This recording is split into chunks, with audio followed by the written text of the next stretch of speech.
Islam fam, this is Moreno Bey. All respects and honors to Prophet Noble Ali for all the information that he's brought back to the Americas in regards to the nationality of the people that think they're black, Negro, colored, Puerto Rican, Indians, etc. The title of this video is the 4th of July a Roman holiday or an Egyptian holiday? But before I go into it, I also want to give props and shout outs to Brother Abdullah Bey. This brother is very wonderful.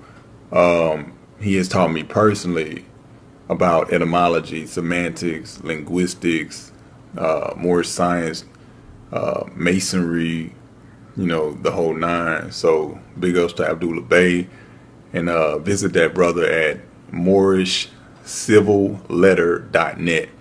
That is moorishcivilletter.net. moorishcivilletter.net.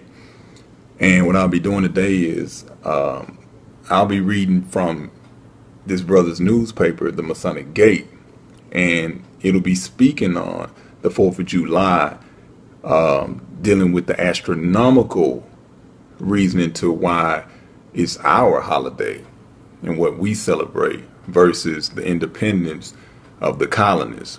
Okay, this is for those that have never heard of the Masonic Gate. I'm going to read some excerpts from it to explain from this brother's, from his knowledge and research, and I totally agree with it. The paper is called the Masonic Gate, and it's actually, this issue is actually 2 years old, but it's called the Masonical, Astronomical, and Geometrical Origin of the 4th of July.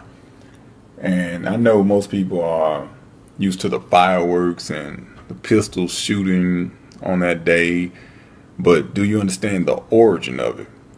So that's what I'm about to read, the origin of it, how it came about, and what it's all about, dealing with the science of this particular day and time or cycle.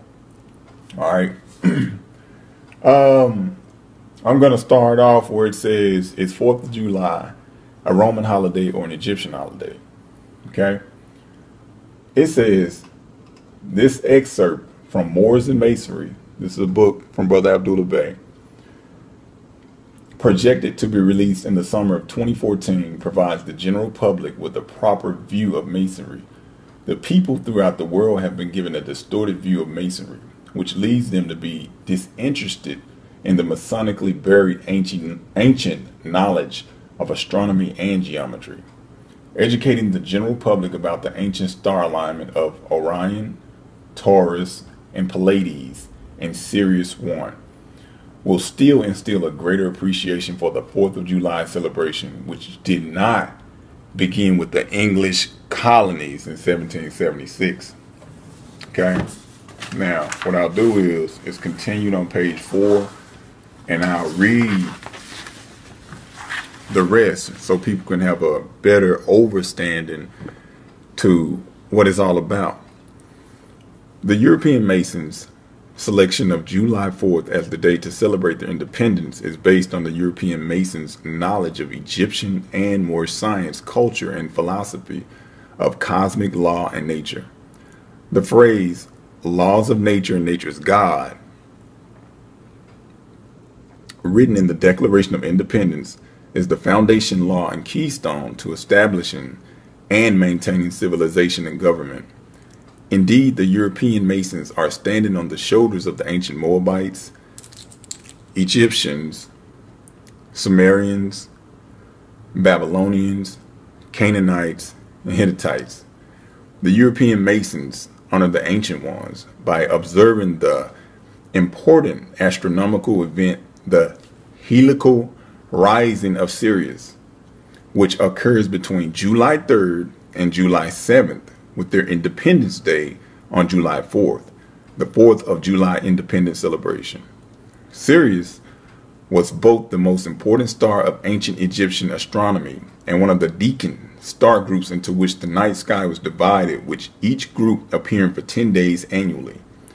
The heliacal rising, the first night the Sirius is seen just before dawn, was noticed every year during July. Early Egyptians used this mark the start of the new year, the opening of the year. It was celebrated with a festival known as the coming of Sopdet, S-O-P-D-E-T. The sun rises in the northeast on June 21st in the northern hemisphere. Astronomically and geometrically, June 21st is the summer solstice, or what they call summer, which marks the sun's farthest point north of the equator or his highest ascent elevation. On this day, the sun stops his apparent northerly motion and hovers for 3 days, and after the third day, the sun begins its apparent southerly motion, meaning that it descends. The word solstice is from the Latin solstitium, from sol, meaning sun, and stitium, to stop. The statue of William Penn faces northeast, which is oriented to the rising of the summer solstice sun. William Laxton, in the Civil Engineering and Architect Journal, Volume 10, documents the astronomical layout of the center city, Philadelphia. The Masonic practice of laying the keystone, cornerstone, foundation stone in the northeast corner of the building is the emblematic of the rising of the summer solstice, sun in the northeast. Masons, y'all should know about this. The Masons celebrate the feast of John the Baptist on June 24th, which astronomically and geometrically marks the day of the sun makes his southerly descent after reaching his farthest point north of the equator on June 21st. The Earth's orbit places the planet the farthest from the sun. This astronomical phenomenon is called aphelion. Sirius is called the dog star because of the bright star's prominence in the constellation Canis Major. Canis means dog in Latin, and major in Latin means great, the great dog. Sirius is located to the south in the sky and east of Orion, and the stars in Orion's belt appear to point towards Sirius. Sirius is associated with Auset, the Egyptian goddess of the eastern horizon in the sky. Auset has been transliterated to the Greek word Isis, daughter of Isis. Therefore, Sirius is the eastern star. The names of the women's secret orders referred to as the Order of the Eastern Star, OAS, and the daughter of Isis are based in the astronomical event, the heliacal rising of Sirius.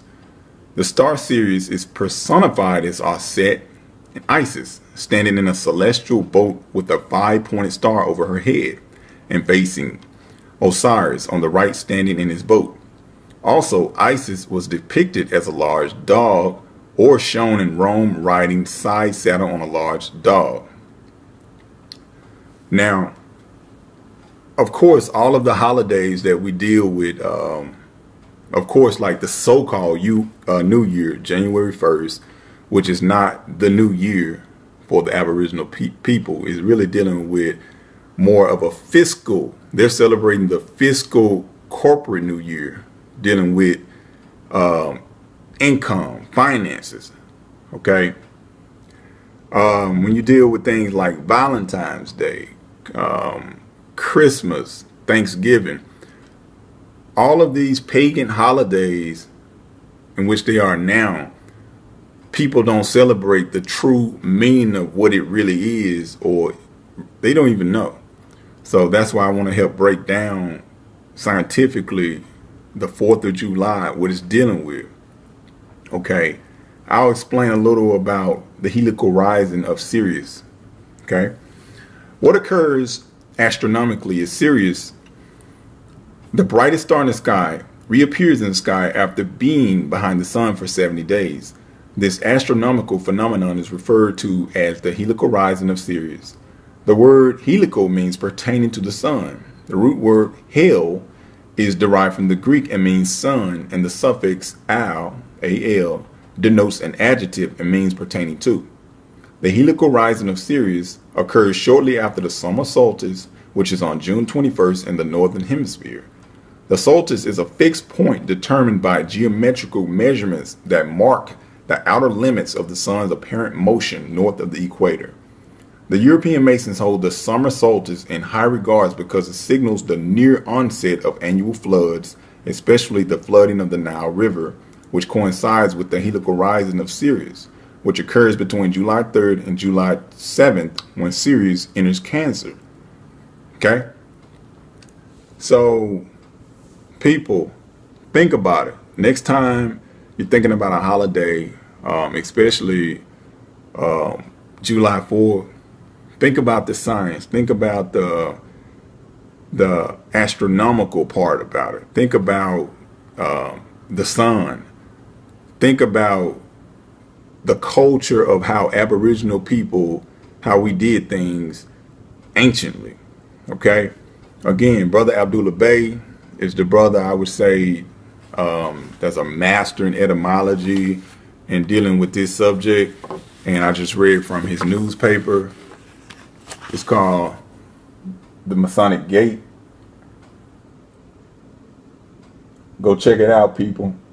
If you don't have a physical copy, you can get your downloaded copy. It's a very good newspaper, very informative. Very, very informative. Also, you can actually advertise your business. He has a section for that. So I would say get at that brother at etymologyvocabulary@gmail.com. Reach him at moorishcivilletter.net. MOORISHCIVILETTER.net. Islam, fam.